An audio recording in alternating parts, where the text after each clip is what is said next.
What's up, everybody? Just sitting in the car at one of the local greenhouses waiting for it to open because I'm going to help a friend of mine plant annuals at her office this year. She's a doctor in the area and she's phenomenal. She's actually my doctor and I ended up helping her plant annuals. So we're going to shop today and plant next weekend. So I just wanted to check in and just touch base with you guys since I'm waiting and have nothing else to do. The temperatures where I live went from like 40s, 50s, 60s and rain to 90, 94 with 87% humidity and heat indexes of over 100. So in typical Northwest Indiana, Chicagoland weather, we're moving. I'm in a parking lot, so don't worry. Good morning. So in typical fashion of where I live, we had no chill, no spring.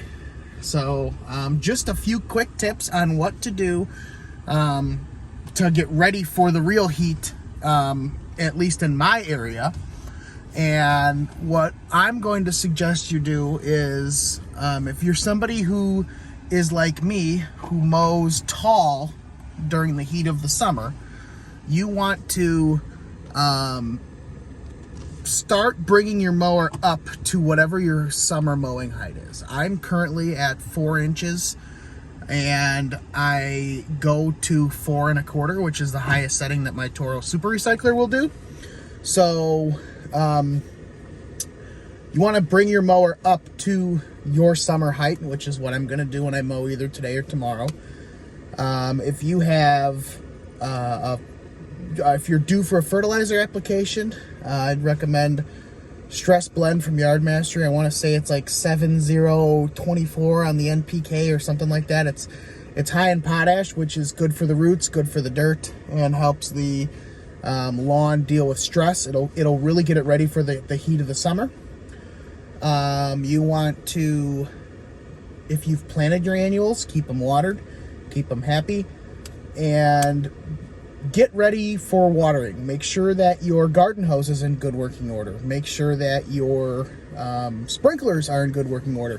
If you have an automatic irrigation system, make sure you have had somebody come out and inspect all your heads, cut all the growth away from the heads, and fire the system up for the first time and make sure everything works properly. If you're like me, who plays the move the sprinkler, drink a beer game, you want to make sure your garden hose is good, your hose cabinet is good, or your hose caddy, whatever you use. Make sure that your, whatever type of wand or sprayer you use for watering your flower beds and your pots is in good working order. I have really hard water at my house, so the little holes in all of my heads always clog up every year, so I'll be buying a new one of those, I'm sure. Make sure that your impact sprinkler or your oscillating sprinkler, whatever you use, is ready to rock and roll. And then what I like to do this time of year, I'm somebody who has a lot of perennials. If you have a lot of perennials, they should just now be firing off. Mine are going earlier than ever because of the heat we had.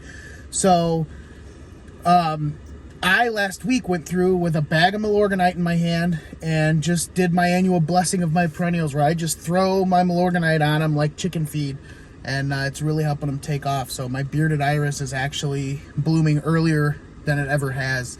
So get a little slow release fertilizer on your perennials so they're ready for the growing season. And then just sit back and enjoy it. So we'll go over more tips to get your lawn through the heat of the summer, but this quick little vlog, if you will, was just to get you ready for that. Get things buttoned up, just like you get your house ready for winter. You make sure your snowblower's running, you make sure you got, gas, you make sure you've changed the oil on it. You're ready for war, for winter. I want you to be ready for the heat of the dog days of summer, which before we know it are going to be here. So I'm going to go inside and shop, and I will talk to you guys later. I just wanted to check in and like, subscribe, hit that bell for notifications, and remember, do something in the lawn, even if it's wrong. We'll see you.